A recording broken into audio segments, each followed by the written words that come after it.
Hey guys, welcome back to my channel. Welcome to day 5 of Booktober. Welcome back.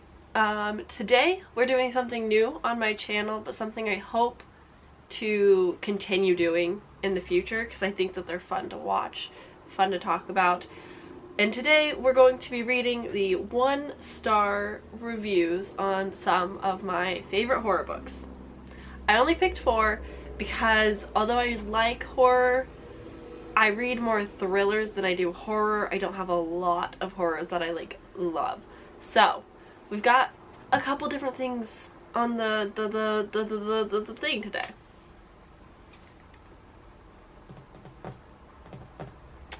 We've got a couple items on the list today. Sure. So the first one that we're going to be talking about is Coraline by Neil Gaiman. This is technically a children's middle grade. Maybe err on the side of caution with your kids reading it, but we're going to do this one first. What is this about, you ask? We are following our main character, Coraline Jones, as she moves with her family to a cold, rainy little state. Maybe it's Oregon, and maybe I'm biased, but we're following Coraline Jones, who moves to Oregon. Although it's not really stated that she moves to Oregon in the book, it is in the movie. We'll get to that. And in this new, basically kind of like a duplex, the pink lady apartments, whatever. She has a tiny little door that is bricked up on the other side. You can't get in, but when she goes to bed at night, the little jumping mice lead her there to this alternate world where her other mother is, and she is treated with such wonderful, lovely things that she is asked to stay there forever with her other parents, and all she has to do is sew buttons into her eyes. It's creepy, it's horror, but it's middle grade, it's fun. I really enjoy it. But let's get into what the reviews have to say. And this first review really says a lot, you know? It really gives the perspective of how sometimes I even feel. I did give this 5 stars, but I love the film more than the book. I actually stand by this. I love the Coraline film. It is so good. It is spooky season. If you have never seen Coraline, you need to go watch it right now, right this instant. I don't even care if you finish the video. It's such a fantastically creepy movie. It does everything it needs to do, but like so much more. Highly recommend. I love the movie. The book, although I enjoyed it, I listened to the audiobook and read along.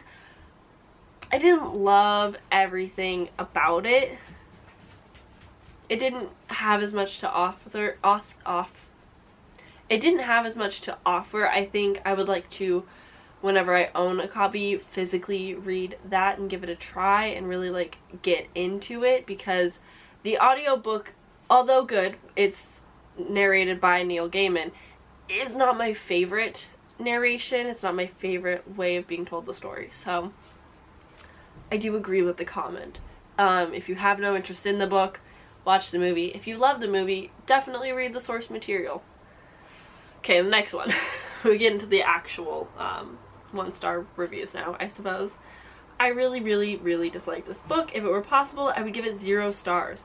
I don't recommend this to anyone. It really has no meaning, and it's just freaky for the sake of being freaky. I was expecting better. I don't understand horror critique, because this is horror. Above all else, it's a horror fantasy for kids. It is creepy. That is the point. A lot of adults love it because it's creepy. It really gets all different ranges. I've seen reviews where kids loved it, and yeah, it's scary. It's meant to be a scary story. There is meaning. It shows bravery, it shows friendship, it talks about a lot of different things, and I think it does it well. So I don't agree that there's not meaning, but like, to each their own. Everyone has their own objectives, has their own opinions, and that's totally fine. Just so we're clear, this is no like hate to anyone that doesn't love the books. You have every right to not like what you read. I read a lot of books that I do not like. I don't agree with a lot of things that are said, and these books are well loved. So like, there's no shade. We're just talking about it because I think it's fun and interesting. And that was it for the Coraline. So yeah, I think that's my main takeaway. I read one that was like, I read this with some students and they got really scared. It's like, yeah, I would caution with your kids that maybe like when they're at the appropriate age that you think they can handle it, then sure, they can read it, maybe read it with them. I wouldn't say it's for like young kids. Like, the one critique that I saw was like first graders, I think, and that might be a little bit young. This is middle grade, so I think middle grade is like 12 and up or something like that. I don't know. I actually have no clue how that works. Middle school to us is like ages 11 through 14, I think. So when I think middle grade, I think that a middle schooler could easily read it, maybe like a 5th, maybe 4th grader, depending on like their maturity levels and what they can handle. Now we're gonna go into the next critiques of Confession by Kane Minato. I love this book. I thought this was brilliant. I thought it was so good. Does it have its issues? Yes. I'm not saying it doesn't, but I loved the way the story was told. It's nothing I've ever read before. In this, we're following, the first chapter is following the teacher of these students, and one day, on her final day in this job, because she needs to get the fuck out, she is telling the students a story, the story, of how her daughter died on school grounds because of 2 of her students. And she's basically like, you know who you are. I won't say who you are, but we all know who you are. And then it kind of just spirals from there. Each perspective is a different person, so we're following the class president who talks on it, and then we're following the 2 kids that did it, and then the ending just blew my mind. If you've read this or have absolutely no interest in reading it whatsoever, highly recommend the Literally Dead live show book club talk where this was discussed, because they went chapter by chapter to talk about it, and it was the most fun I've ever had at a live show. It was a lot of mixed reviews, but great discussion. This does have a little bit of issue with the way the AIDS perspective is spoken about, and the, is it fear-mongering that it kind of causes? It's not explicitly bad, but it's not great either. Like, our main character, the teacher, her husband, or they were never married, but her ex-boyfriend, the father of her kid, has AIDS. And that might be a spoiler. Is that a spoiler? The book does discuss that. And so there's this like back and forth that I'm having with, it didn't cause improper education on AIDS. Like, it didn't cause any false information spreading, because it corrects itself where the students believe things that aren't true, but at the same time it's showing this, I don't know. I'm not equipped for having that conversation. Truly, I'm not educated enough on the subject, but just know going into it that that is something that is talked about, and it could be taken either way. Cool. Can I put this here as we talk about it?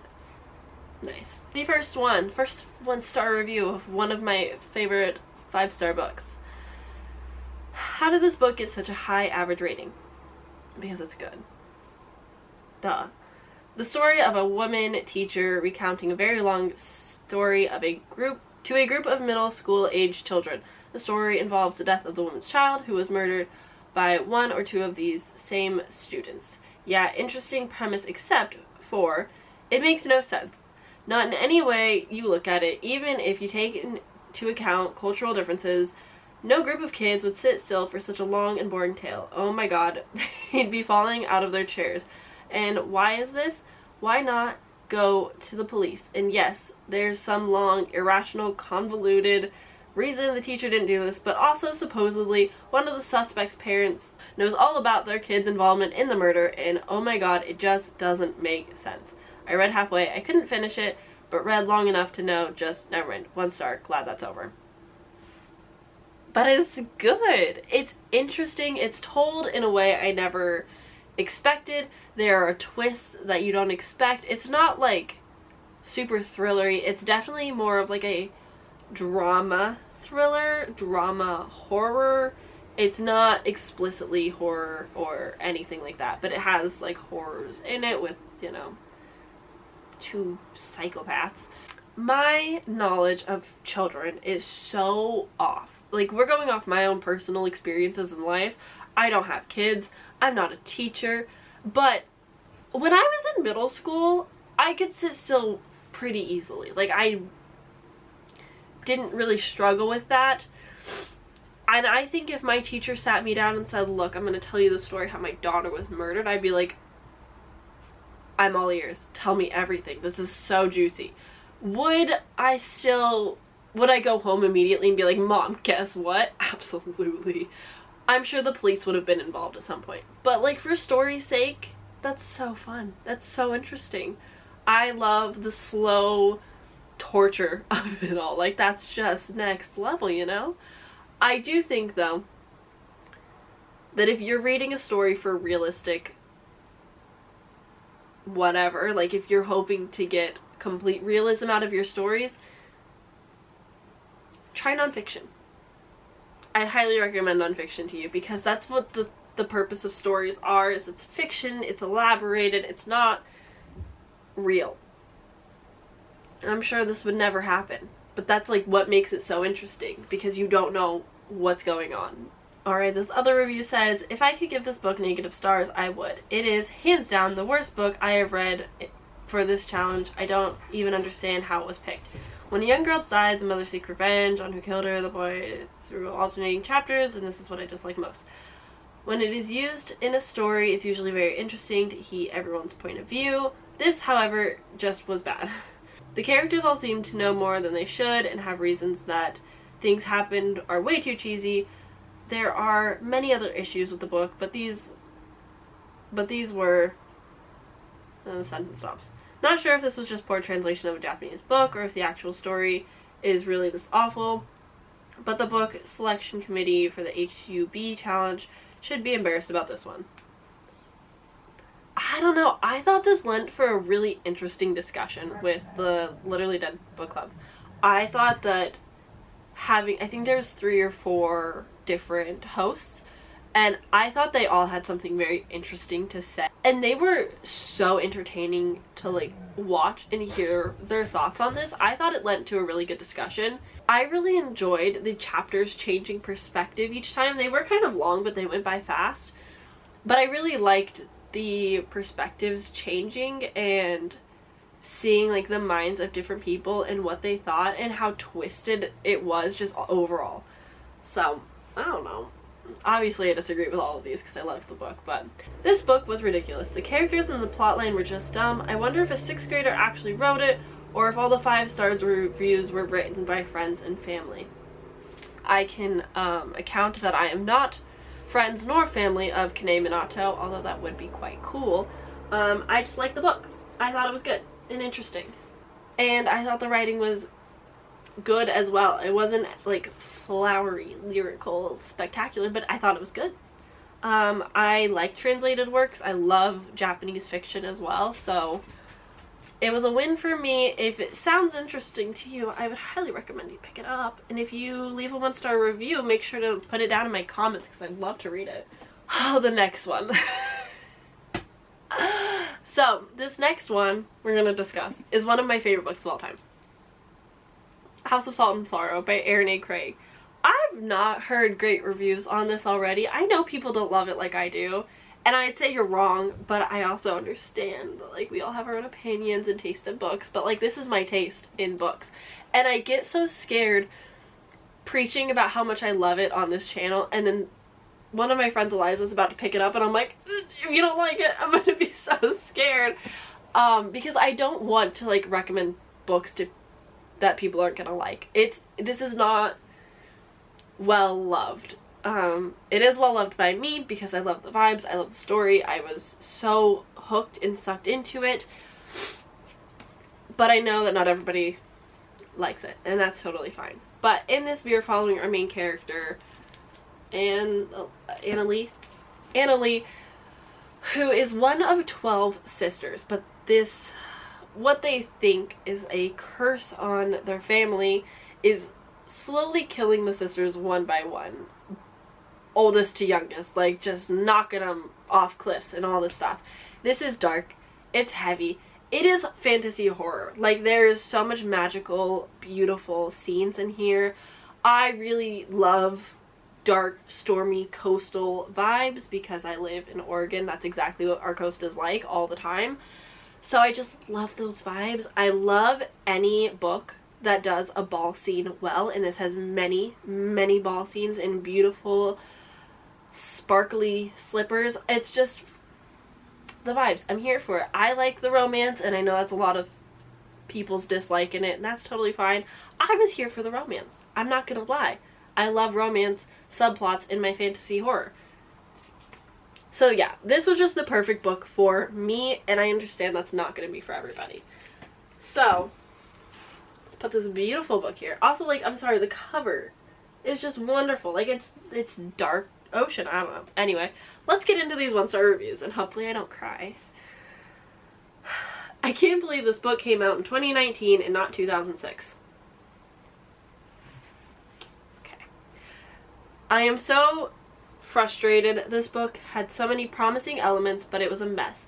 The world building was useless because the most important part of it would have made the ending make sense was left out, so it came out of nowhere and it felt like it came out of a whole different story. The characters were flat. The love interest purpose was telling the main character things she needs to know in advance to advance the plot when she needs to know them, and the romance wasn't developed at all. Also, the cheesy ass epilogue, no thank you. This was a wasted all the wasted potential is maddening because it truly could have been good if only it had the proper world building and characters I actually care about. I would say the world building was quite interesting. I really loved the world because I felt like I was at home. But I wouldn't say that it's extravagant. Like, you are in a pretty isolated setting for the most part. There's nothing spectacular about it, but I really loved the twist at the end. I didn't see the ending coming, and that's what I loved so much about it.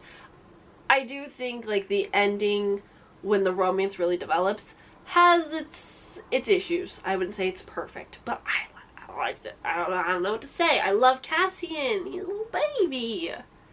It took me so long to read this book, and honestly was starting to cause me a reading slump.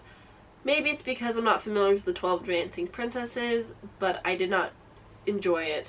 In the beginning, I was really into it, and there was some scenes that freaked me out, but I definitely wouldn't consider it scary. Then I started to get the characters confused. The siblings weren't shown well, maybe because, like, 1/3 of the book, she didn't even talk to some of her sisters. Also, besides the sisters, I thought there were too many side characters. That also got confused. If you're going to write a fantasy with 8 siblings that are actually alive, you probably shouldn't only have like 3 side characters outside of them so people aren't confused. I thought the main character was bland and her only trait was her sisters.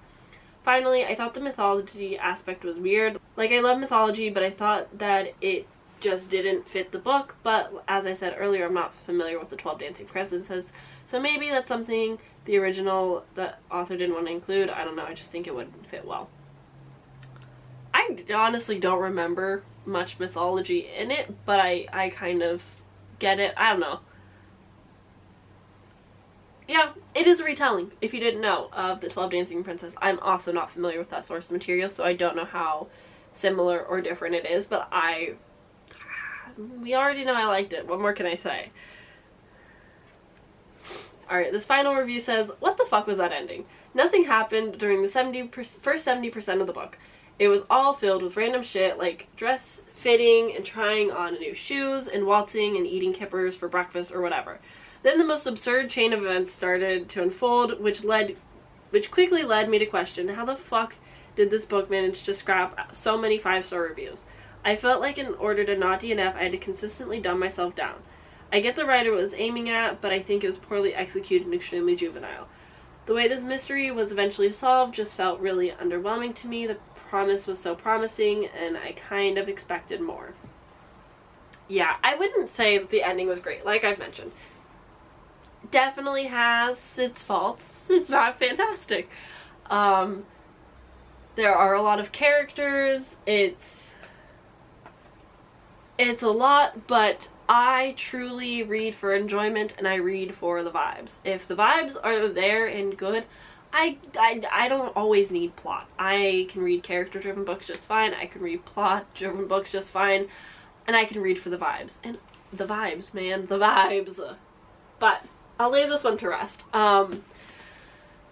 If you want to pick this book up, I'd say pick it up. Because it's good. But just know that this probably has more 3-star reviews than anything. I think a lot of people love the beginning and the ending is kind of hit or miss for people. But I would still say, give it a read. Give it a try. You might love it. Melody, I'm looking at you because we have similar reading tastes and I think you could like it. And the final book we're going to talk about, The Death of Jane Lawrence by Caitlin Starling. This is probably like one of my favorite books of all time. Like probably like top 3 books I've ever read maybe. That's a lot, I know. In this we are following our main character, Jane, who is basically at an ultimatum of staying where she's at in life now and getting married so she can do so, because this is a Victorian Gothic era where women couldn't just live on their own and like do their own things, even though she has a job and like can actually provide for herself. It's just not how the world works, you know? So she either gets married or she goes with her family, her guardians, to another city where she has a lot of PTSD from a traumatic past with her parents dying. It's kind of sad. So I understand her not wanting to leave, you know? So she decides to go up to Dr. and say, hey, look, I know you don't want to get married. I don't really want to be married, but we should make a business deal. And so they do. And there's a few rules, and one of them being that she cannot go to his estate. That is like the one solid rule. And then on their honeymoon, where do they end up? But the estate, of course. This book is spooky. It is eerie. It hooked me in a way no book has ever hooked me. I stayed up till 3 a.m. reading it every single time. I was so invested in this story. Does the plot twist that no one knew was going to be in this book really take people back? Yeah.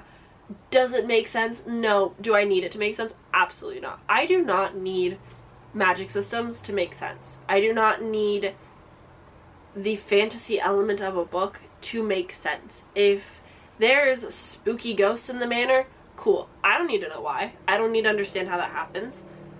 Loved it. Loved it, loved it, loved it.